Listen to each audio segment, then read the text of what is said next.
안녕하세요. 제가 이렇게 글을 쓰게 될 줄은 몰랐네요. 저는 홀어머니 밑에서 자란 사람이에요. 오빠와 저, 엄마. 이렇게 셋이서 어릴 때부터 똘똘 뭉쳤지요. 아버지는 오빠가 고등학교 1학년 때 돌아가셨어요. 연극단에서 공연을 하시며 아버지는 본인의 꿈을 향해서 달려가면서 사셨어요. 뭐랄까요? 현실보다는 낭만을 선택하는 삶의 진정한 행복을 추구하시는 분이었죠. 아빠는 나름 영화 출연도 많이 하시고 그 분야에서 꽤나 짬이 있는, 연기로는 깔 부분이 없는 그런 분이셨죠. 항상 아버지는 아빠가 돈이 없어서 너희들에게 미안한 부분도 있지만 돈에 구애받지 않고 아빠가 아빠 자신의 삶을 꿋꿋하게 그려나가는 모습을 통해서 너희들이 분명 느끼는 점이 있을 거라고 생각한다. 우리가 언제 돈에 전전긍긍하며 살았었니? 그냥 이대로 지금처럼 내가 살아온 길처럼 내 자식들도 마음의 소리에 귀 기울이면서 살길 바란다. 라고 하더라고요. 어린 저였지만 속으로 아빠가 비록 탑스타가 된 것은 아니지만 아빠는 우리 집의 별이야. 누가 뭐라 해도 최고의 연기자구나. 나도 아버지처럼 현실에 타협하면서 적당히 포기하면서 사는 것보다는 나의 마음의 소리에 귀 기울이면서 내가 진정으로 원하는 것을 하면서 살아야겠다. 라고 마음을 먹었지요. 그래서 전 어릴 때부터 학원에 다니는 것보다는 밖에서 나가 놀고 책을 읽고 비교적 자유롭게, 그리고 저를 탐색하면서 살아왔어요. 그렇게 저의 정신적 지주가 되어주신 아버지와는 꽤나 관계가 깊고 가까운 편이었죠. 그런데 그런 아빠가 갑자기 돌아가시게 된 거였어요. 사실 대한민국에서 연극을 하면서 먹고 살기 정말로 힘들잖아요. 그래서 아빠는 연기가 끝나고 나서도 항상 무대 장치를 옮기는 일이나 설치하는 일을 겸업하면서 사셨습니다. 사고가 발생한 그날도 아빠가 직접 선 무대에서 장치를 옮기는 일을 하다가 다치신 거였어요. 한 번 쓰고 바로 철거하는 무대 장치들은 그 특성상 굉장히 구조물이 취약하고 무너지기 쉬웠지요. 아빠가 그래도 나름 짬이 있어서 위험한 무대 장치를 본인이 옮기겠다고 후배들은 조금 쉬고 있으라고 하셨나봐요. 후배들이 다 나간 썰렁한 무대에서 하나하나 철근을 제거하는데 쾅 소리와 함께 위의 무게중심이 무너지면서 아빠가 그 철구조물 아래에 깔린 겁니다. 소리를 듣고 달려온 후배들 덕분에 간신히 아빠는 몸을 뺄 수 있었지만 이미 늑골부터 갈비뼈까지 쫘르륵 부러지고 부서지면서 폐를 찌르고 상태가 심각했어요. 연극 후배들은 난리가 났고 바로 119를 불렀지만 폐가 찔리고 갈비뼈들이 몸을 지탱하지 못하니 수술은 쉽지 않았고, 그렇게 아빠는 한 달간의 사투를 하시다가 돌아가셨습니다. 아빠, 이렇게 허망하게 가면 어떡해. 아빤 연극을 죽기 직전까지 하고 싶다고 했잖아. 오래오래 길게 한다고 했잖아. 라고 하며 살아 돌아와 달라고 울부짖었지만 눈을 꼭 감은 아빠는 그렇게 마지막 순간을 맞이하고 마셨습니다. 아버지의 부재로 저희 집안은 더더욱 심하게 가정 환경이 휘청이게 되었고, 작은 부업을 하면서 생계를 이어가던 엄마는 졸지에 가장이 되어서 급하게 돈을 벌어야 하는 위기에 처한 거였지요. 아무래도 저희가 돈을 그렇게 많이 쓰는 편은 아니어도 엄마는 속으로 불안했던 거죠. 어떻게 하니? 엄마 너무 무섭다. 네 아빠가 생전에 짊어진 짐이 얼마나 컸던지 이제야 알 것 같아. 연극하면서 자기 꿈도 실현하려고 하고 자아 실현하고자 하는 욕구도 멈추지 않고, 그러면서 막노동하면서 우리 가족, 우리 세 구성원 먹여 살리고, 네 아빠한테 미안해 죽겠다. 이제는 엄마가 그 역할을 해야지. 엄마, 두렵지만 잘 해볼게. 하면서 저와 오빠의 손을 꼭 잡았어요. 오빠는 그때 고등학생이라서 엄청 바쁘고 공부할 것도 많았는데 엄마 돕는다고 틈틈이 신문 배달하면서 집안 가게 살림에 힘을 보탰어요. 저도 동시에 오빠에게, 엄마에게 도움이 되고자 공부를 열심히 했고요. 그렇게 저희 가족은 똘똘 뭉쳐서 하루하루 살얼음판 같은 인생을 헤쳐나갔습니다. 오빠가 무사히 대학에 입학하게 되었고, 저도 별 큰 문제 없이 중학교를 졸업하고 고등학교에 들어가게 되었어요. 성인이 된 오빠가 본격적으로 일을 하게 되면서부터 엄마의 어깨에 있었던 짐은 많이 내려갈 수 있게 되었지요. 저도 시간이 흘러 대학생이 된 이후로 엄마는 비교적 돈의 굴레에서 자유로워질 수 있게 되었습니다. 천만다행이었어요. 그러다가 갑자기 엄마가 그러더라고요. 얘들아, 아무래도 엄마가 모은 돈도 없고 노후 대비도 안 되어 있어서 불안하더라. 월계동에 사는 미선이 엄마는 독서실 창업을 해서 꽤나 돈을 꾸준하게 그리고 쏠쏠하게 버는 모양이더라고. 그래서 말인데, 엄마, 창업 잘못하다가 모은 돈도 날리고 되게 위험해요. 한번 잘 생각해 보세요. 그치. 엄마도 동일하게 생각하긴 하는데, 우리 집 앞에 예전에 부동산 있었던 상가. 그 자리가 망해서 나간 바람에 주인이 월세만 내고 들어오라고 조건을 걸었더라고. 한 달 월세가 30이라는데 어떻게 생각하니? 할머니한테 배운 이북만두로 맛있게 할 자신은 있는데 라고 하시더라고요. 사실 저는 반신반의했어요. 잘 되면 엄마야 조금씩 일하면서 꾸준히 수익 벌면서 좋겠지만 만약에 안 되면 돈도 날리고 엄마 일하느라 육체적 피로도 쌓이게 되고 그래서 전 걱정이 되었지요. 그런데 되려 오빠는 엄마, 사람이 언제 늙기 시작하는지 알아? 바로 현실에 안주할 때 늙기 시작하는 거래.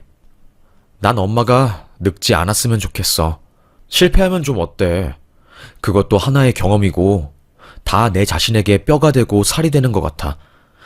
게다가 보증금 없이 월세 30이면 서울에서 그런 가게 찾기 힘든데 잘 된 것 같은데? 내가 응원할게. 어차피 원정이랑 나는 다 컸고 밥벌이 할 정도는 되잖아. 안 그래? 라고 말을 했어요. 오빠는 엄마의 인생을 엄청 응원해 준 겁니다. 그런 오빠가 달라 보였어요. 자신감이 살짝 부족했던 엄마는 오빠의 그런 말 한마디에 감동받아서 바로 행동을 실행했습니다. 처음에는 이북만두라서 사람들이 잘 오지 않았어요. 우연히 들은 동네 아주머니의 말에 저는 결심했지요. 아니 여기 미상상가에 마순부동산 있던 자리에 이북만두랑 굴리만두 가게 생겼잖아. 뭔가 먹어보고 싶은데 이북이라고 해서 살짝 쉽게 발걸음이 안 떨어지더라고. 괜히 입맛에 안 맞으면 버리는 거니까. 자기 나랑 거기 만두 한 판 사서 같이 먹어볼래? 아이 난 됐어. 무슨 맛인지도 모르고 또 향이나 이런 게 진하면 우리 둘 다 먹지도 못하고 버리는데 그냥 먹었던 거 계속 먹는 게 낫지. 라고 하더라고요. 저는 놀랐습니다. 생각보다 사람들이 새로운 맛에 시도를 안 하는구나 라고요. 그래서 엄마에게 엄마, 아무래도 우리가 이북만두를 팔아서 사람들이 이질감이 들어서 잘 안 오는 것 같아. 혹시 엄마, 우리 작은 새끼만두 만들어서 요 앞 아파트 사람들한테 시식으로 돌리는 거 어때? 아니면 애기만두 시식용으로 1,000원에 그냥 명목상 비용인 1,000원만 받고 시식만두를 사람들에게 건네는 거지. 라고 말을 하니 엄마는 아유 딸내미, 우리 원정이 진짜 일리 있는 말이네. 그래 아주 좋아. 알겠어. 그렇게 해서 홍보해야겠네. 하고 저와 엄마는 그날 집에서 작은 만두를 400개 빚었습니다. 정말 많았어요. 다음날 공강이었던 저는 엄마와 함께 그 새끼 만두를 쪄서 가게 앞으로 나갔어요. 그리고는 제가 외쳤죠. 시식용 만두입니다. 다들 먹어보세요. 이북만두라고 해서 다들 생소하게 생각하실 텐데 맛보면 그런 생각 쏙 들어가실 거라고 제가 장담합니다. 여러분들 한 입만 먹어보세요. 정말 달라요. 엄청 맛있어요. 라고 외쳤죠. 그런데 아무래도 어른들은 바빠서 그런지 아니면 못 믿어서 그런지 공짜로 준다고 하는데도 안 먹고 가더라고요. 생각보다 장사는 쉬운 길이 아니었습니다. 그때 제 앞에 유치원 초등학생 꼬마들이 지나갔어요. 그 모습을 본 저는 얼씨구 바로 저거다 라고 생각했습니다. 바로 전, 얘들아, 이거 공짜 만두인데 한 입씩 먹고 가. 그리고 맛있으면 엄마한테 사달라고 해.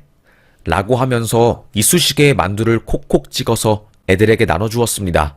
애들은 한 입 먹자마자 우와, 육즙 대박! 진짜 짱맛이야! 라고 하더라고요. 저는 그때 회심의 미소를 지었습니다. 왜인지 기분이 좋았어요. 잘 될 것만 같았습니다. 두근두근 마음이 콩닥콩닥 뛰었어요. 1시간 정도 지났을까, 그 아이들이 집에서 만두 맛있다고 말한 모양인 것인지 엄마들이 저희 가게에 우르르 온 겁니다. 아니, 우리 집 아이가 여기서 만두 먹고 너무 맛있다고 간식으로 싸달라고 해서 그래서 이렇게 사러 온 거예요. 이북만두라고 해서 우리는 뭔가 싶어서 안 먹었지. 그리고 냉동식품 만두도 요즘엔 워낙에 많으니까. 맞아요. 우리 집 냉장고에 냉동만두가 가득이야. 그래서 아까 여기 앞에 지나갈 때도 시식할까 하다가 그냥 안 했는데 우리 집 꼬맹이가 엄청 극찬을 하네. 라고 하는 겁니다. 그때부터 입소문이 살살 퍼지면서 우리 엄마 만두가게가 소위 대박이 났어요. 정말 좁은 가게에서 하루에 100인분이 넘는 만두를 찌니 새벽 5시에 나가서 재료를 준비해도 정말 부족하더라고요. 시간이요. 제가 방학 때 엄마를 도왔고 학기 중일 때는 알바생을 뽑았는데도 일손이 부족했습니다. 그리고 가게가 좁아서 더 힘들었어요. 엄마와 오빠 그리고 저는 상위 끝에 만두집을 더 크게 오픈했고 상가 앞에 큰 가게에 1개, 그리고 다른 사람의 도움을 받아서 경기도 쪽에 서울에 붙어있는 곳에 만두가게를 하나 더 차렸어요. 아는 분이 1억을 흔쾌히 투자해 주셔서 큰 마음 먹고 굴리만두랑 이북만두 전문점을 크게 냈는데 예상치도 못하게 그 큰 점포에서 대박이 난 겁니다. 매콤 만두 전골에 당면을 넣어서 호로록 먹고 남은 국물에 야채로 샤브샤브를 즐기는 메뉴를 넣었는데 그게 그 지역의 명물로 자리 잡은 거였죠. 와, 정말 사람이 쉴 새 없이 몰려들었고 주차 요원을 따로 둘 정도였어요. 정말로 너무너무 힘들었습니다. 그래도 뿌듯했죠. 딱 4년차 만두집을 했을 때는 매출이 억소리가 났어요. 비록 재료를 최상급으로 써서 그게 전부 다 수익은 아니었지만 나중에는 포장 손님들도 많아지고 전국에서 배달 요청이 정말 많아져서 결국에는 작은 공장까지 가동하게 되었죠. 어느 정도 직원들이 자리를 잡자 저도 그 가게 일에서 손을 뗐어요. 저는 아무래도 돈을 버는 것이 좋긴 하지만 아빠의 딸이라서 그런지 제 마음속에 꿈인 국어 선생님이라는 꿈을 이루기 위해서 다시 현실로 돌아왔어요. 임용에 합격하기 위해서 졸업을 하자마자 바로 공부에 들어가게 되었죠. 그때 대기업에 들어간 오빠는 갑자기 결혼을 하겠다고 말하는 겁니다. 엄마, 원정아, 나 이제 취업하고 지금까지 모아둔 돈 좀 있어서 이제 결혼하고 싶어. 같은 회사에 같은 기수로 알게 된 여자고 사귄 지 1년이 조금 안 되었지만 확신이 들어서.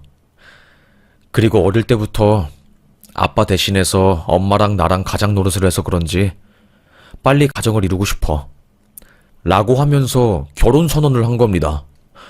저와 엄마 모두 오빠의 갑작스러운 결혼 이야기에 놀라긴 했지만 그래도 엄마는 항상 오빠의 선택을 지지해주는 편이고 저도 오빠가 결심한 거면 어떤 이유가 확실하게 있을 거라고 생각했어요. 그렇게 오빠는 엄마와 저에게 새언니, 올케가 될 사람을 소개해 주었어요. 얼굴은 무진장이 예쁘고 뭔가 활발해 보이고 당차 보이는 인상이었어요. 저에게 진짜 쾌활하게 어머 안녕하세요. 오빠 닮아서 동생이 이렇게 이쁜 건가? 반가워요. 오빠 진짜 잘생겼어요. 어머님, 오빠가 어머님 만두가 맛있다고 얼마나 극찬을 하던지 저도 이제 결혼하고 나서 식구가 되면 어머님 만두 맛볼 수 있는 거죠? 그렇죠? 라고 하더라고요. 저는 내향적인 성격이라서 조금 당황했지만 이내 네, 당연하죠. 언니도 예쁘세요. 하면서 머쓱하게 칭찬을 했습니다. 오빠와 올케는 결혼을 하고서 남부럽지 않게 알콩달콩 잘 살았어요. 그러다가 이제 갑자기 일이 터지게 된 겁니다. 엄마가 만두가게를 운영하다가 무리가 온 것인지 여름에 한번 쓰러졌어요. 그때 저희 가족 모두 엄청 놀랐죠. 저는 여기 명동 명지병원인데요. 어머님이 쓰러지셨어요. 지금은 의식을 찾았는데 보호자 사인이 좀 필요해서 와주시길 바랍니다.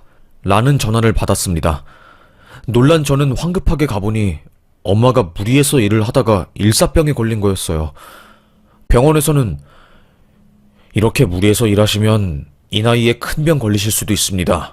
조금씩 일하는 거 줄이시고 삶의 여유에 집중하는 걸 더 추천하겠습니다. 라고 하더라고요. 엄마는 본인이 없으면 만두가게가 돌아가지를 않는다고 하면서 다시 일을 하려고 했지만 저는 결사반대했어요. 엄마, 아빠 기억 안 나? 아빠가 그랬잖아. 돈 때문에 건강 팔거나 꿈 팔지 말라고. 엄마, 돈 때문에 건강 팔지 마요. 잠깐 엄마 쉴 수 있도록 도와주실 수 있는 분 찾아보자, 응? 라고 하면서 엄마를 달랬고, 오빠와 저, 그리고 올케는 긴급회의에 들어가게 되었습니다. 그때 올케가 그러더라고요. 그러면요, 제가 잠깐 휴직하고 어머님 가게 도울까요? 몇 번 알바한 적도 있고, 또 저번에 회계일 도와주면서 대충 일이 어떻게 돌아가는지 공장 시스템도 제가 알 수 있으니까 도울 수 있을 것 같아요. 그리고 저 지금 회사 좀 쉬고 싶기도 하고요. 라고 하더라고요. 사실 올케 언니는 회사 생활에서 극심한 스트레스를 받고 있는 상태였어요. 올케의 직속 상사가 올케 언니를 거의 왕따시키다시피 괴롭히고 있는 상태였고 퇴사를 고려했는데 타이밍이 잘 맞아서 시모 만두가게를 돕는다는 명분으로 휴직 신청을 한 거죠. 몸도 안 좋다고 하면서요. 엄청 잘된 일이었습니다. 그때까지만 해도요. 오빠는 그래 자기야. 잠깐 회사 생활은 일상에서 멀리하고 엄마 도와드리면서 틈틈이 자기 하고 싶은 것도 하고 그래. 내가 응원할게. 자기의 앞날을. 라고 하더라고요. 아이고 착한 우리 오빠. 그렇게 올케는 엄마에게 일을 배우고 엄마는 올케를 믿고 집에서 쉬고 있었어요. 올케 언니는 일을 곧잘 했어요. 전 내가 엄마 가게 좀 많이 도왔어서 그래도 짬이 있는데 저보다 훨씬 잘하시는 것 같아요. 이거 공장 납품 정부 정리하는 것도 생각보다 힘든 일인데 되게 잘하는 것 같고요. 라고 하니 올케는 제가 회사 들어오기 전에 몇 년간 공장 쪽에서 회계 정리하고 납품하는 거랑 식품회사 컨택하는 일을 했거든요. 이런 건 저에게 크게 어려운 일 아니에요. 라고 하더라고요. 엄청 든든했어요. 이런 사람이 저희 가족이라는 게요. 시간이 흘러서 엄마가 만두가게에 나오셨습니다. 올케는 엄마에게 어머님 그래도 쉬시죠. 새벽에 나오셔서 자정이 다 될 때 집에 가시면 또 힘들어져요. 몸 아파서 또 쓰러지면 가족들이 얼마나 걱정하겠어요. 에이구, 내가 그거를 잘 알면서도 정말로 쉽지가 않네. 나도 일해온 습관이 있으니 집에서 쉬려고 해도 몸이 도와주질 않으니까 쉽지가 않아. 오히려 일하는 게 나한테는 더 편하네. 평생 일하면서 살 팔자인가 보다. 라고 하며 출근을 했죠. 그래도 엄마가 일을 시작해도 도와주는 올케가 있으니까 제가 크게 걱정은 안 했습니다. 그런데 그게 화근이었어요. 어느 날 갑자기 엄마가 보고 싶더라고요. 임용 준비하면서 바늘구멍 같은 곳에 지속해서 들어가려고 시험 공부를 하다 보니까 사람이 예민해지는 것도 있었고 더군다나 제 자신이 막 싫어지려고 하더라고요. 계속 떨어지니까 마음이 엄청 힘들었죠. 오랜만에 엄마 만두가게에 가서 만두도 먹고 힐링하려고 했죠. 저는 엄마 만두가게에 가기 전에 공장 들러서 사람들한테 음료수라도 하나 사서 드려야겠다 생각했습니다. 그래서 저는 비타오백을 사들고 공장에 갔어요. 그런데 사람들이 쉬는 시간이었던 것인지 몇 명 없더라고요. 뭐지 싶었습니다. 그때 창고가 하나 보였어요. 순간 저는 생각이 났죠. 저번에 창고 왔을 때 양배추 정리하다가 나 걷어두고 갔는데? 여기에 아직도 있으려나? 하고요. 그런데 창고 문이 쇠사슬로 감겨 있더라고요. 속으로 원래 여기 쇠사슬로 안 감겨 있었는데? 왔다 갔다 하는데 불편하게 누가 쇠사슬을 감싼 거지? 이상하네. 라고 생각한 저는 감긴 쇠사슬을 줄줄줄 풀었습니다. 끼익 문을 여니까, 아니, 그 창고 옆에 작은 간이 소파에 엄마가 있었어요. 자고 있었지요. 깜짝 놀란 저는, 엄마, 아니, 여기서 왜 주무시고 계세요? 라고 하니 엄마는 화들짝 놀라면서, 아니, 딸, 여긴 어쩐 일이야? 아니, 잠깐 며느리가 쉬라고 해서 여기 작은 소파 놔준다고 하길래 여기서 눈 붙이고 있었다가 중간에 깨서 나가려고 했는데 누가 밖에서 문을 잠갔더라고. 그래서 할 수 없이 소파에 누워있는데 깜빡 깊게 잠이 들어버렸네. 라고 하더라고요. 저는 엄마 조심해. 아무리 그래도 여기가 창고인데 완전 잠들면 큰일 나지. 아, 내 외투. 여기 소파 뒤에 있네. 엄마, 나 잠깐 가게 놀러 왔어. 엄마 보고 싶기도 하고 만두도 먹고 싶어서. 라고 하면서 엄마 팔짱을 끼고 나갔습니다. 그런데 마음 한켠이 쎄했어요. 엄마가 안에 있는 걸 알면서도 누군가 밖에서 쇠사슬로 문을 칭칭 감싼 건데 어떻게 된 일일까 하면서요. 그러다가 엄마가 갑자기 또 몸이 안 좋아져서 다시 집에 계시게 되었어요. 그때 저도 결심했죠. 내가 교사가 되고 싶긴 하지만 지금 엄마가 이렇게 아프고 가게 상황을 올케한테만 맡기면 나중에 너무 후회할 것 같다. 아빠가 항상 마음의 목소리에 귀 기울이면서 살라고 했는데 내 마음의 목소리는 엄마를 돕는 거야.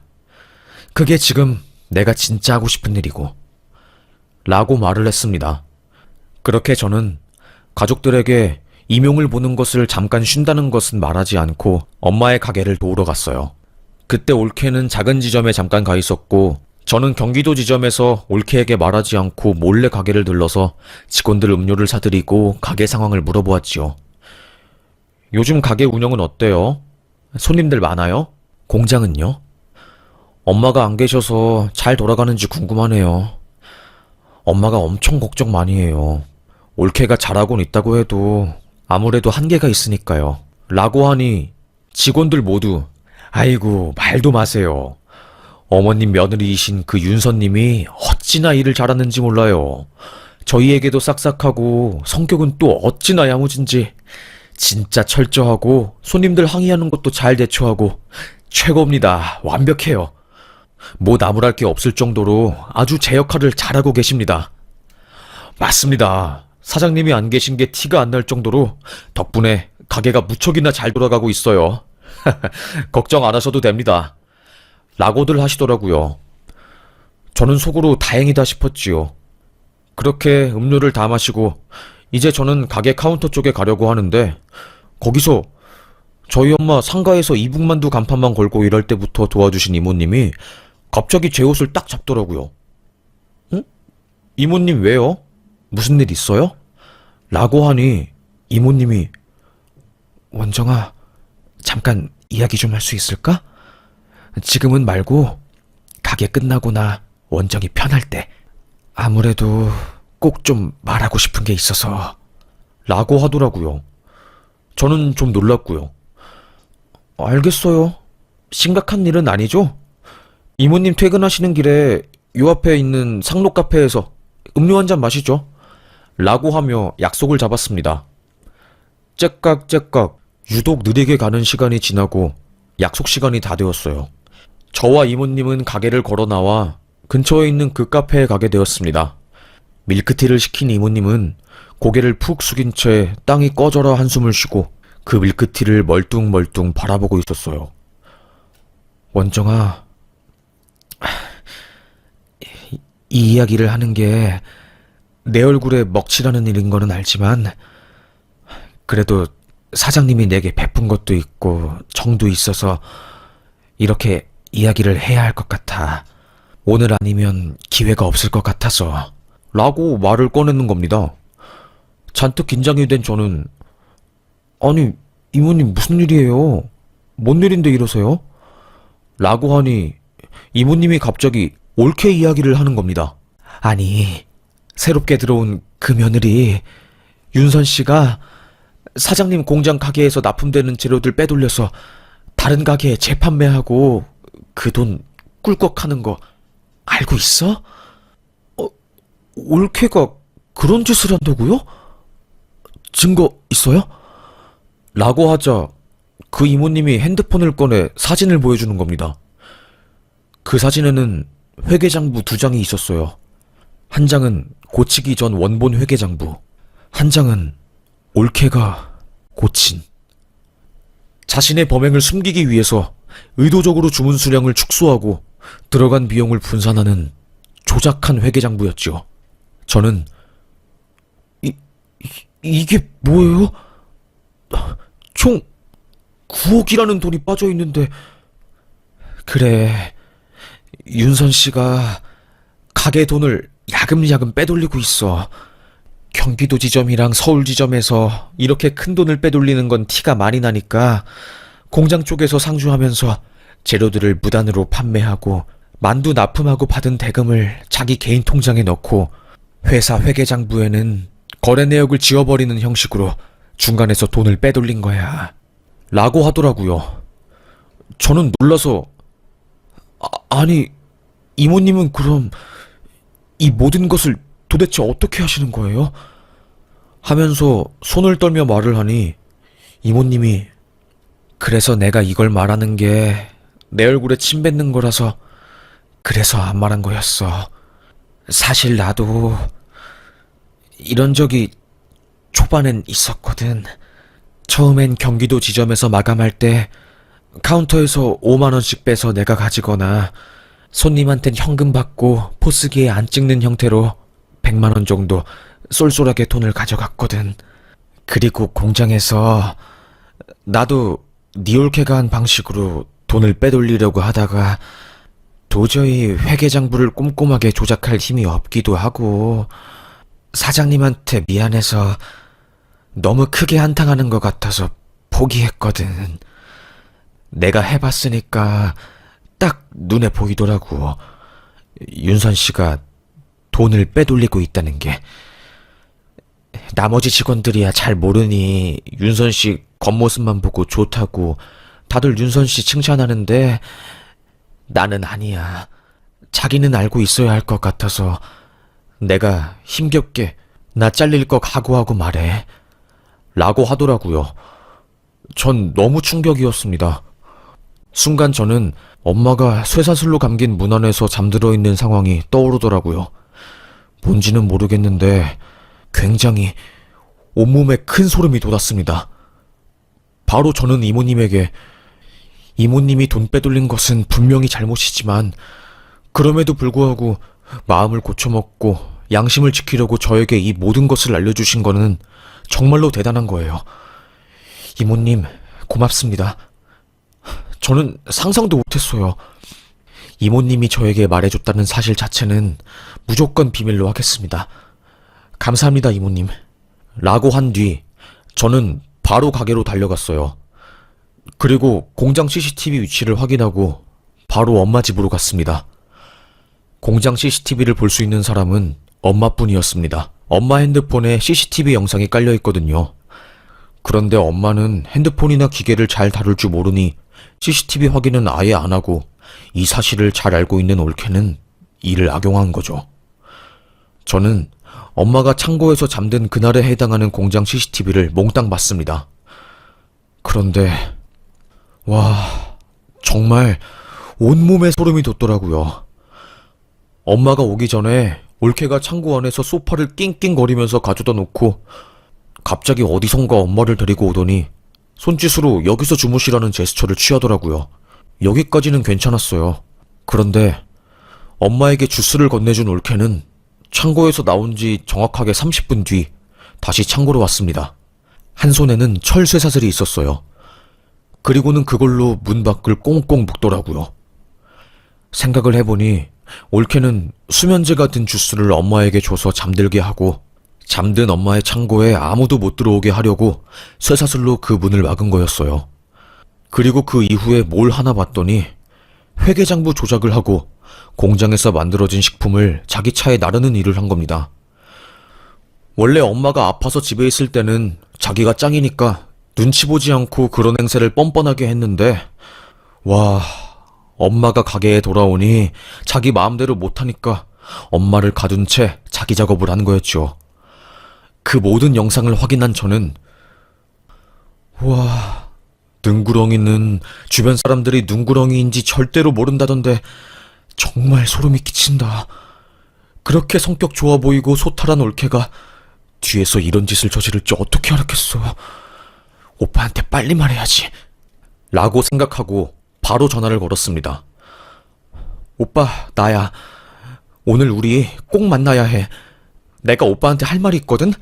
대신 올케한테 나 만난다고 말하지 말고 몰래 나와. 그리고 오빠 마음 단단하게 강하게 먹어. 알겠지? 아니 원정, 너 무슨 일인데 이렇게 급작스럽게 말하는 거야? 일단 알겠어. 라고 한 뒤 저는 10시가 넘은 저녁에 오빠를 만났습니다. 오빠에게 제가 이모님에게 들은 충격적인 이야기, CCTV에 찍힌 올케의 횡령 장면, 진짜 회계장부와 조작된 회계장부 사이의 공백 비용이 9억이 넘는다는 사실을 모두 말해주었습니다. 이 모든 것을 들은 오빠는 손을 덜덜 떨면서 한동안 말을 잇지 못했어요. 그리고는 힘겹게 입을 열어서, 와이프가 미쳤구나. 어떻게 이럴 수가 있지? 와이프가 돈맛을 한 거야. 6개월 뒤에는 자기가 회사로 돌아가야 하는데 그 끔찍한 회사로 돌아가야 한다니 너무 싫고, 안 돌아가자니 돈이 없고 하니 나 몰래 이런 범행을 저지른 거지. 와, 미치겠네. 믿었던 사람에게 배신당하는 고통이 바로 이런 거를 말하는 거구나. 그래, 알겠어. 신뢰가 무너지면 절대로 돌이킬 수 없지. 정말 큰 충격이네. 원정이 너 이거 알아보느라 마음고생 많이 했겠네. 오빠한테 이모님이랑 이야기한 후에 바로 말하지. 라고 하면서 되려 저를 달래주고 당황한 기색을 숨기고 최대한 이성적으로 판단하고 행동하더라고요. 역시 오빠였습니다. 오빠는 저와 엄마 그리고 올케를 한자리에 모아뒀어요. 당신 우리한테 속인 거 없어? 어? 그게 무슨 말이야? 내가 누구를 속여 갑자기. 왜 이렇게 무겁게 분위기를 잡아? 당신 가게에서 4개월 23일 일하는 동안 총 9억 8천만 2,320원 훔쳤더라? 내가 모를 줄 알았지? 나랑 동생은 알았거든. 당신 행동. 어디까지 하나 싶었는데 이제는 뻔뻔하게 내게 눈 하나 안 깜빡이고 거짓말하네? 라고 하니 올케는 당황해서, 아니 그게 무슨 소리야? 아니야. 나 돈 없어. 진짜 돈 없어서 맨날 회사 때려치고 싶어 하는데 못 때려친 거 알잖아. 근데 뭔 내가 횡령을 해, 그 큰 돈을. 그래, 당신이 말했네. 회사 때려치고 싶은데 돈 없어서 횡령했잖아. 안 그래? 하면서 오빠는 올케에게 회계장부 사진과 엄마를 감금한 CCTV 영상을 보여주었어요. 그때 올케는 하면서 말을 못하고 고개를 푹 숙이고, 아무것도 몰랐던 엄마는 눈을 동그랗게 뜨고, 너 그게 진짜니? 말을 해봐라. 아니, 나는 정말로 몰랐는데. 아이고, 세상에 뭔 이런 일이 벌어지니? 하면서 한숨을 푹푹 내쉬었습니다. 오빠는 올케에게, 내가 법적으로 가려고 이미 변호사까지 다 알아봤거든? 당신 실형 사는 건 물론이고 민사까지 소송 걸릴 수 있어. 나 당신이랑 정이 있으니까 그렇게는 안 할게. 대신 횡령한 돈 한 푼도 남김없이 9억 8천만 2,320원 돈 이미 썼으면 빚을 내서라도 당장 내놔. 그리고 회사는 당신이 나가. 내가 나갈 순 없잖아. 그리고 우리 아직 혼인신고 안 했으니까 이혼은 따로 할 필요 없고, 내 집에서 당신 몸이랑 짐 다 빼. 라고 한 거죠. 올케는 펑펑 울면서 당신, 내가 진짜 잘못했어. 순간 미쳤나봐. 거짓말 친 것도 다 미안해, 진짜. 너무너무 미안해. 제발 용서해주라. 하면서 빌더라고요. 하지만 냉철한 오빠는 안 돼. 나도 오랜 시간 생각하고 이렇게 결론 낸 거야. 한 번 신뢰 무너지면 절대로 되돌릴 수 없는 게 사랑관계인 거야. 자꾸 매달리면 법으로 해결할게. 라고 하니 오빠가 한 번 마음 돌아서면 뒤도 안 본다는 것을 아는 올케는 결국 울며 겨자 먹기로 그 자리에서 횡령한 돈을 9억 원가량 입금했고 치 부리느라 사라진 나머지 돈은 퇴사를 하면서 받은 퇴직금으로 10원 한 장 남겨두지 않고 바로 갚았네요. 그렇게 오빠는 올케를 저희 집안에서 쫓아냈고 엄마는 이런 일이 생길 줄은 꿈에도 몰랐다고 하면서 놀란 마음을 겨우 달랬네요. 그렇게 이모님 덕분에 구멍 뚫린 항아리가 될 뻔한 만두가게를 올케로부터 지켜냈습니다. 그리고 오빠와 저, 지금은 엄마를 돕기 위해 일을 그만두고 만두가게를 운영하고 있네요. 비록 돌아가신 아빠가 현실에 타협하지 말고 꿈과 이상을 쫓으라고 했지만 저에게는 고등학교 선생님도 꿈이긴 하지만 가족의 건강, 엄마의 행복을 지키는 게 더 큰 마음이 말하는 행복인 것 같습니다. 그래서 현실에 적적하게 타협하면서 가족을 지키는 방법으로 삶을 사는 걸로 저는 선택을 했네요. 참 쓰고 나니 씁쓸하지만 가장 가까우면서도 무서운 게 가족이라는데 저는 이제 그게 무슨 말인지 절절하게 알 것 같습니다.